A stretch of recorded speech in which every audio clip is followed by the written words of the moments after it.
You've probably seen Requiem for a Dream. It's one of those movies that just sticks with you. It's brutal, it's unforgettable, a total cult classic. But what you might not know is that it's also one of the most powerful and scientifically accurate explorations of the addicted brain ever put on film. And today, we're going to break down exactly why that is. And look, this isn't just some film buff's opinion. This is a medical observation. Experts in psychiatry, the people who study this stuff every day, they point to this movie as a shockingly precise case study of how addiction literally hijacks our neurochemistry. So that's how we're going to treat it today. So here's our game plan. We're going to dive into the tragic stories of our four main characters. We'll look at Harry, Marion, Tyrone, and Sarah, not just as characters in a movie, but as clinical case studies. Each one is going to help us uncover a different piece of the universal science behind their freefall. Okay, let's start with Harry. His story is really our foundation for understanding the core mechanics of opioid addiction. It's all about what happens when the brain's most fundamental system, the reward system, gets caught in a terrifying trap. So if Harry walked into a clinic, his chart would be a textbook example of severe opioid use disorder. I mean, all the classic symptoms are there: that uncontrollable urge to use, the physical dependence, the total loss of control. But the really interesting part? It's the why. His brain has literally been rewired to see heroin as the one and only solution to his anxiety and that deep feeling of emptiness. So how does this actually work on a chemical level? Well, it's a four-step hijack. The moment heroin enters the brain, it turns into morphine.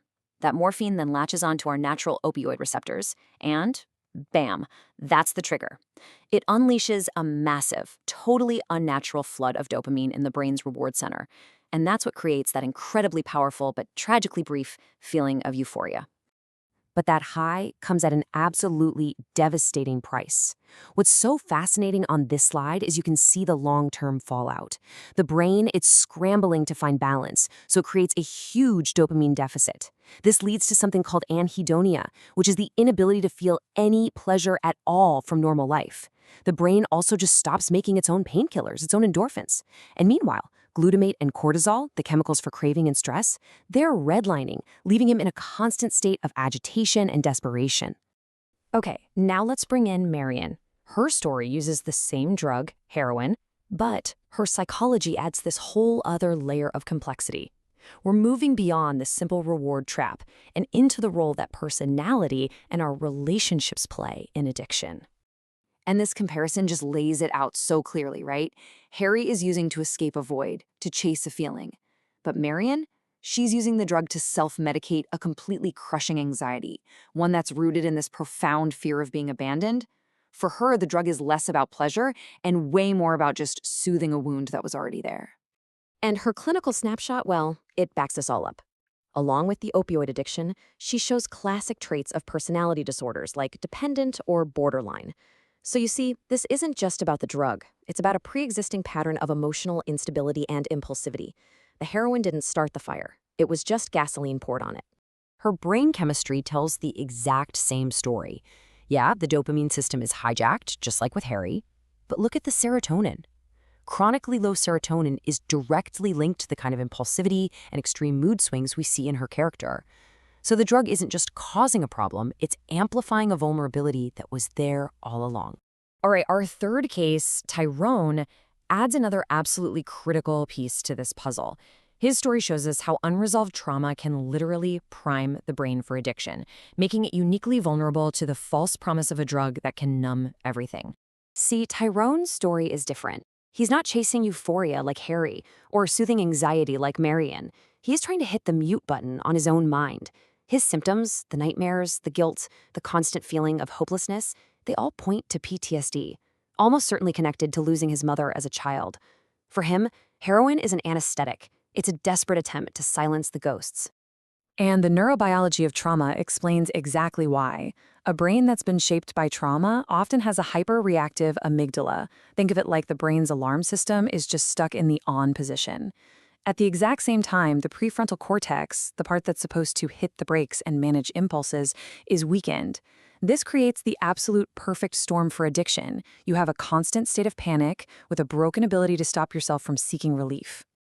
And now, for our final case study. And honestly, this is the one that psychiatrists often say is the most disturbingly realistic part of the film. Sarah Goldfarb. With Sarah, we switch from opioids to stimulants, and we see an addiction that's not just to a substance, but to hope itself. So, before we dive into her story, we have to understand this really frightening term, substance induced psychosis. This isn't just about being high. This is a severe mental break where a drug, in her case amphetamines, fundamentally shatters a person's connection with reality. It creates a waking nightmare of hallucinations and paranoia. What's so heartbreaking about Sarah is that her driver is this profound loneliness and a desperate, desperate need to matter, which she pins all on this dream of being on TV. She becomes addicted not just to the diet pills, but to the toxic hope they represent. The pills give her the fuel to believe in her fantasy, and this belief is what drives her straight into paranoia and those terrifying hallucinations.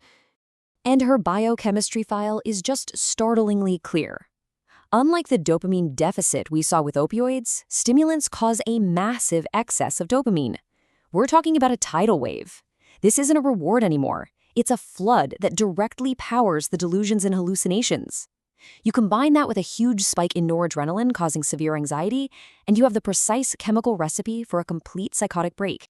So let's pull all this together. We've looked at 4 people, 4 different substances, 4 completely different psychological journeys.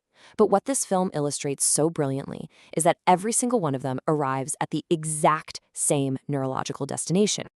This right here is the central idea of this whole explainer. It doesn't matter if you're driven by trauma, loneliness, or fear. The end result is identical. A brain whose most fundamental survival wiring, the reward system, has been completely and totally hijacked. And that hijack? It happens in 5 predictable, devastating steps. It all starts with that artificial dopamine rush.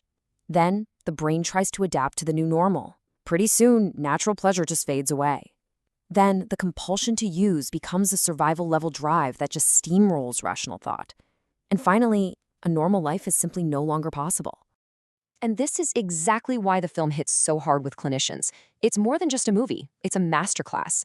It perfectly demonstrates the slow degradation of personality, the terrifying mechanics of psychosis, and the brutal reality of what happens when a person's brain chemistry is fundamentally and permanently altered.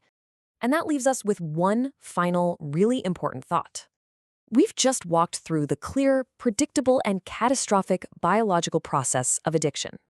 So the question we have to ask ourselves is this. Knowing that this is a disease that hijacks the brain so completely, how can this science change our perspective from one of judgment to one of empathy and understanding?